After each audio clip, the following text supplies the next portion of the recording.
ওকে, একটু ভিন্ন প্রসঙ্গে আসি। এবারে লন্ডনের আপনাদের এই ভ্রমণ নিয়ে বেশ কিছু সমালোচনা হয়েছে, সে বিষয়গুলো একটু আনতে চাই। আমরা তো ডক্টর মোহাম্মদ ইউনূসকে জানি, তিনি গরিবের ব্যাংকার, গরিবের জন্য কাজ করছেন তিনি। সেই জায়গায় তার যে ভ্রমণ ব্যয় যেটা এসেছে, এটা নিয়ে যথেষ্ট সমালোচনা হয়েছে। আমি একটু জানতে চাই যে উনি 4 দিনে একটি স্যুটের ভাড়া 40 লক্ষ দিয়েছেন, যেটা আমরা দেখেছি। এই ভাড়াটা কি আসলে উনি যে পুরস্কার নিতে গিয়েছিলেন সেখান থেকে কি এটা বহন করা হচ্ছে, নাকি এটা সরকার এই ব্যয়? না, এটা উনি তো সরকার প্রধান, ঠিক না? সরকার প্রধানের তো আপনি ইচ্ছা করলেও তো একটা সরকার প্রধানকে তো আপনি মানে যেন তেন হলিডে ইন টাইপের হোটেলে রাখতে পারেন না। তার সিকিউরিটিটা একটা বড় বিষয়। আমরা তার সিকিউরিটিটা যাতে এনশোর হয় সেই জায়গায় রেখেছি। এবং খুব যে আপনি যদি এই লিস্ট দেখেন, আপনি যদি চ্যাটজিপিটিতে যান, যে যদি list of top 10 London hotel দেখেন, তার মধ্যে ডরচেস্টার নাম্বার 10-এ আছে। এর আগে আরও 9টা আছে যাদের ভাড়া 10 এইটার থেকে 4, 5, 7, 8 গুণ বেশি। হ্যাঁ, তো সেই জন্য আমার মনে হয় যে যেটা এটা হচ্ছেন যে কেউ সমালোচনা করার জন্য সমালোচনা করা। আপনি একজন রাষ্ট্রপ্রধান, এটা সরকার প্রধানকে আপনি একটা জায়গায় রাখবেন, যেন তেন জায়গায় রাখা যায় না, কেন তার ওইখানে অনেকে দেখা করতে আসেন, এটা কয়েকটা মিনিস্টার আসেন তার সাথে দেখা করতে, তার সিকিউরিটিটা সব সময় থাকে। আর এর চেয়ে কম খরচে কি সিকিউরিটি এনশিওর করা যেত না? কিনা? প্রায় অসম্ভব। আপনার তো এই জায়গাটা একটা ভালো স্যুট নিতে হয়, সেই জায়গায় আপনার তার সিকিউরিটিটা করতে হয়। তাও তো আমরা স্যার যেটা করেছেন আগে, যেটা হচ্ছে যে শেখ হাসিনার ক্ষেত্রে 30-32 জন খালি এসএসএফের অফিসার যেতেন। তারপরে যেটা হচ্ছে উনি আরও কস্টলি ক্ল্যারিজে থাকতেন। ক্ল্যারিজ এর চেয়ে অনেক কস্টলি এক্সপেন্সিভ হোটেল। এবং সবচেয়ে বড় জিনিস যে উনি যেই কয়েকদিন থাকতেন, তারপরে যে আবার উনি প্রাইভেট থাকতেন, যেটা সরকারি ট্যুর যেদিন বন্ধ হয়ে যেত, ওই পুরো সময়টা উনি আমাদের যারা এইগুলো নিয়ে করছেন, যে এই যে পুরো যে 11-12 দিন উনি যে থাকতেন লন্ডনে, তো এইটার ভাড়া কারা দিত?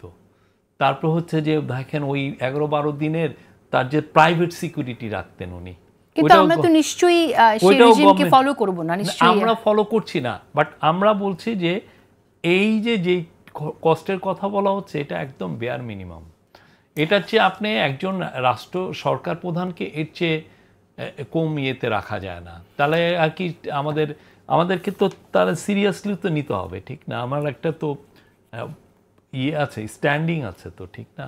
আচ্ছা, আপনারা যখন লন্ডনের জন্য কিন্তু আমরা কেউ যে একটা লাক্সারির কোনো কাজ হচ্ছে, লাক্সারি, এটা একদম কথা। লন্ডনের জন্য যখন ঢাকা ত্যাগ করেন আপনারা, তখন আমরা বিভিন্ন গণমাধ্যমে দেখেছি যে প্রধান উপদেষ্টা যাচ্ছেন সেখানে অ্যাওয়ার্ড নিতে, এবং এর পাশে তিনি প্রধানমন্ত্রীর সাথে, ব্রিটিশের প্রধানমন্ত্রীর সাথে দেখা করবেন। আমরা কি বলেছি প্রধানমন্ত্রীর সাথে? এই খবরটা কিন্তু গণমাধ্যমে এসেছে, প্রটেস্ট কিন্তু করেননি এই খবরটা নিয়ে, প্রটেস্টের বিষয় না, বাট আমরা বলেছি যে সরকারি অফিসিয়ালদের সাথে দেখা হবে, এটা আমরা বলেছি। আমি নিজে তো কথা বলি, আমার মনে আছে যে আমি কেয়ার স্টামের সাথে যে দেখা হবে, এটা আমি বলি নাই তখন। আচ্ছা, তো গণমাধ্যমে এসেছে, এবং সেই সুবাদেই আমরা জানি যে ব্রিটিশ প্রধানমন্ত্রীর সাথে আমাদের প্রধান উপদেষ্টাটি সাক্ষাৎ হতে পারে।